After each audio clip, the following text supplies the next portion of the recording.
Hello learners, welcome back to my YouTube channel.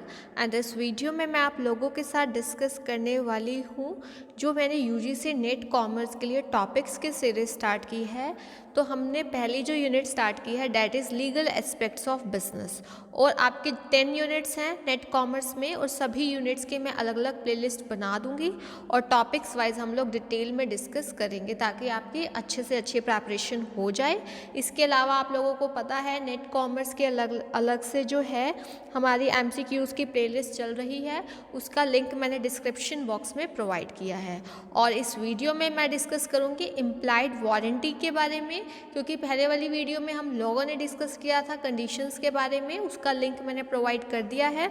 अब हम discuss करेंगे इम्प्लाइड वारंटी के बारे में और डिफरेंस क्या रहता है कंडीशन एंड वारंटी में with regard to sales of goods act 1930। ठीक है, ये काफ़ी इंपॉर्टेंट है, इससे रिलेटेड आप लोगों का क्वेश्चन आ जाता है।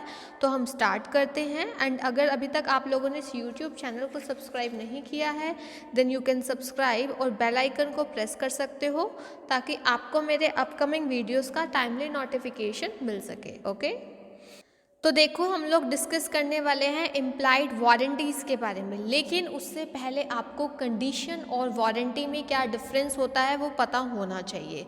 देखो, कंडीशन की अगर मैं बात करूं तो ये एक ऐसी स्टिपुलेशन है जो एसेंशियल है कॉन्ट्रैक्ट के मेन पर्पस के लिए। आप लोगों को ऐसे क्वेश्चन आ सकता है कि मान लो कंडीशन के बारे में 3 लाइनें दे दी और 1 लाइन वारंटी के बारे में ऑप्शन में, और आपसे पूछा जाएगा कि which among the following is not related to condition. तो आपको डिफरेंस तो पता होना चाहिए ना, क्वेश्चन चाहे किसी भी फॉर्म में आए बट आप लोगों को डिफरेंस क्लियर होना बहुत ज़्यादा ज़रूरी है।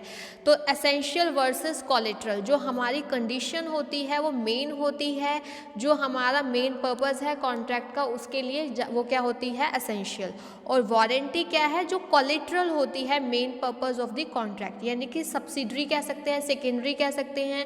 ये हमारी क्या होती है प्राइमरी, कंडीशन प्राइमरी और वारंटी सेकेंडरी, ये सबसे मेन डिफरेंस है।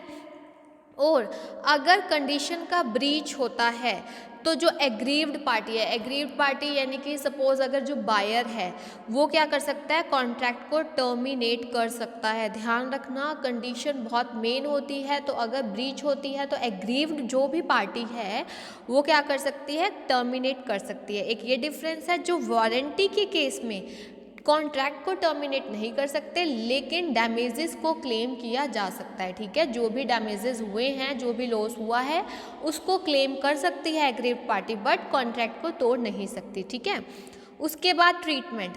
देखो, जो ब्रीच ऑफ कंडीशन है उसको ट्रीट किया जा सकता है एज ब्रीच ऑफ वारंटी, लेकिन जो एग्रीव्ड पार्टी है अगर वो कॉम्पनसेशन से या उससे सेटिस्फाई हो जाती है तो हम मान सकते हैं ब्रीच ऑफ कंडीशन को एज ब्रीच ऑफ वारंटी। ठीक है, बाकी इसको डिटेल में डिस्कस करूंगी कि कब हम ब्रीच ऑफ कंडीशन को मान सकते हैं ब्रीच ऑफ वारंटी, लेकिन आपको ये पता होना चाहिए कि हम ब्रीच ऑफ कंडीशन को ब्रीच ऑफ वारंटी मान सकते हैं अगर जो उसके सर्कमस्टांसेस ऐसे हो गए कि वो कॉम्पनसेशन से सेटिस्फाई है जो एग्रीव पार्टी है, और जो वारंटी है कभी भी उसको ब्रीच ऑफ वारंटी को हम ये नहीं मानेंगे कि यहाँ पर कंडीशन का ब्रीच हुआ है। ठीक है, breach of warranty can not be treated as breach of condition. ये हो गया हमारा इसका। ओके, तो ये डिफरेंस था। अब हम करते हैं कि इम्प्लाइड कंडीशंस ऑलरेडी कर चुके हैं। ठीक है, इम्प्लाइड वारंटी करते हैं।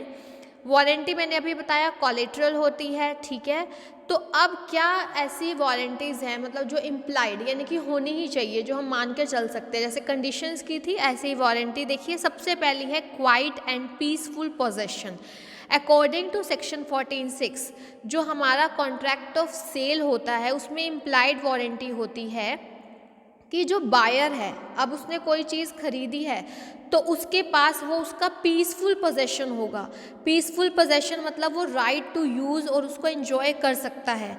अगर किसी भी वे में जो पोजेशन जो है बायर का जो राइट है पोजेशन का या एंजॉयमेंट का, अगर वो डिस्टर्ब होता है तो वो क्या कर सकता है सेलर के खिलाफ इसके लिए केस फाइल कर सकता है।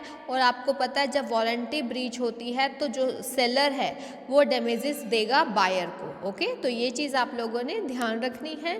और एक चीज़, अब एक जैसे अब इसमें क्या होता है, पीसफुल पोजेशन। अब हो सकता है कि जैसे टाइटल आपका सही ना हो, या फिर किसी भी वे में मतलब क्या हो रही है, डिस्टर्बेंस हो रही है पोजेशन में बायर को, तो ये वाली है एक हमारी इम्प्लाइड वारंटी। नेक्स्ट है हमारा सेकेंड इम्प्लाइड वारंटी है फ्रीडम फ्रॉम चार्ज और इनकम्बरेंसेस। इसका मीनिंग क्या है, इसमें ये है कि in the absence of contract to the contrary, मतलब ऐसा कुछ अलग से अगर नहीं है, जो भी गुड्स सेल की जाएगी बायर को वो फ्री होनी चाहिए इनकम्बरेंसेस से। इसका मतलब क्या है, इसका एग्जांपल समझिए। मान लो अब जो सेलर है, ठीक है, वो उसने जो वो गुड्स को जिनको वो सेल कर रहा है वो उसने प्लेज की हुई है, मतलब गिरवी रखी हुई है थर्ड पार्टी के पास।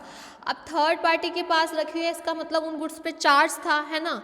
तो अब यहाँ पर क्या होगा, ये चीज़ गलत है, ठीक है। जो अब थर्ड पार्टी है, थर्ड पार्टी के पास गिरवी रखी हुई थी, तो ये चीज़ क्या है, अब इस केस में जो है सेलर जो है लाइबल होगा for damages to the buyer. Seller क्या होगा, लाइबल होगा for damages to the buyer, ठीक है। यानी कि ऐसा कुछ ऐसा नहीं होना चाहिए जो आपने चीज़ प्लेज पे मॉर्टगेज पे रखी है और आप वो चीज़, मतलब प्लेज ही हम यूज़ करते हैं मूवेबल के लिए, तो अगर आपने प्लेज रखी हुई है वो चीज़ तो उस पर चार्ज होता है, तो ऐसा नहीं होना चाहिए। अदरवाइज सेलर जो है लाइबल होगा कि उसको बायर को डैमेजेस देने पड़ेंगे, ठीक है। उसके बाद आता है warranty as to the specific care. अब इसमें क्या है, ऐसी गुड्स होती है जो इजीली डिस्ट्रॉयबल होती है, या फिर उनको हैंडल करना कई चीज़ें ऐसी होती है थोड़ा डेंजरस होता है, तो यहाँ पर सेलर की ड्यूटी हो जाती है कि वो वार्निंग दे दे पहले ही बायर को कि इन गुड्स को हैंडल करने में थोड़ा डेंजर है, तो आपको इसके यूसेज में थोड़ी सी स्पेसिफिक केयर ध्यान रखना है। तो ये उसकी रिस्पॉन्सिबिलिटी बनती है कि वो उसके बारे में इनको बताए।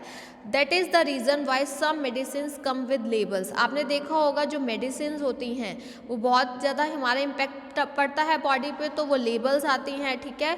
वार्निंग दी जाती है कंज्यूमर्स को to keep them in a cool dry place, ठीक है, और to use them only according to the advice of a registered medical practitioner. यानी कि ये है ना वारंटी की स्पेसिफिक केयर के रिगार्डिंग प्रॉपर इसका आपको डिटेल देनी चाहिए। इसके अलावा इससे रिलेटेड जो है एक केस है आप लोगों का, इसमें क्या था, in the case of Clarke versus Army and Navy Cooperative Society, जो बायर था उसने इंसेक्ट किलर पाउडर खरीदा, ठीक है।